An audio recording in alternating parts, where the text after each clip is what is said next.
Kisah Pak Jono, harapan yang terhempas di sudut kota. Di antara gemerlap dan sibuknya kota, ada sebuah cerita yang seringkali luput dari pandangan kita.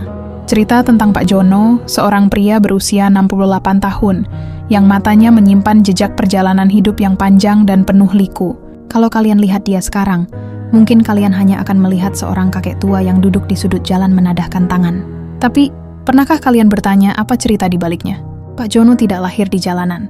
Jauh sebelum aspal dan beton menjadi alas tidurnya, ia punya rumah. Sebuah gubuk sederhana di desa yang permai, dikelilingi sawah hijau yang membentang luas. Di sanalah ia lahir, tumbuh dewasa, menikah, dan membesarkan anak-anaknya. Setiap pagi ia pergi ke sawah, mencangkul tanah yang memberinya kehidupan. Baginya, tanah itu bukan cuma lumpur, tapi sumber harapan, sumber nasi untuk keluarganya.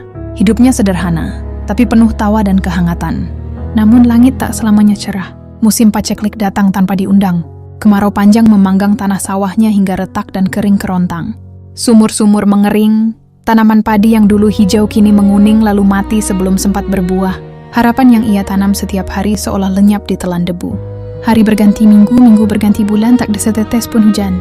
Lumbung padi yang dulu penuh, kini kosong melompong. Suara tangis lapar mulai terdengar lebih sering daripada suara tawa di rumahnya.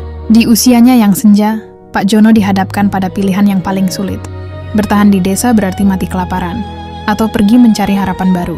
Dengan berat hati, berbekal sisa tenaga dan harapan tipis, ia pamit pada keluarganya. Bapak ke kota dulu cari kerja. Nanti kalau sudah dapat uang, Bapak pulang, janjinya sambil menahan air mata. Ia pikir, kota adalah tempat di mana semua harapan bisa diraih. Tapi kota punya ceritanya sendiri. Kota yang ia bayangkan penuh peluang, ternyata adalah rimba belantara yang buas bagi orang tua tanpa keahlian sepertinya. Tenaganya tak lagi sekuat dulu untuk menjadi kuli bangunan. Ijazah ia bahkan tak tamat sekolah dasar. Pintu-pintu seolah tertutup rapat di depan wajahnya. Hari demi hari ia lalui dengan perut kosong. Tidur di emperan toko, beratapkan langit yang sama. Namun terasa begitu berbeda dari langit di desanya. Perlahan tapi pasti, sisa tenaganya terkikis, harga dirinya tergerus. Pilihan terakhir yang tak pernah ia bayangkan seumur hidupnya, kini menjadi satu-satunya cara untuk bertahan, menadahkan tangan. Pak Jono, petani yang dulu gagah di sawahnya, kini menjadi seorang pengemis di sudut kota yang kejam.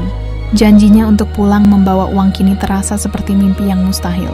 Setiap koin yang ia terima, ia kumpulkan bukan lagi untuk pulang, tapi sekadar untuk menyambung napas esok hari. Di balik tatapan kosongnya, tersembunyi rindu yang mendalam akan sawah hijaunya, akan tawa keluarganya, akan sebuah kehidupan yang telah direnggut oleh nasib.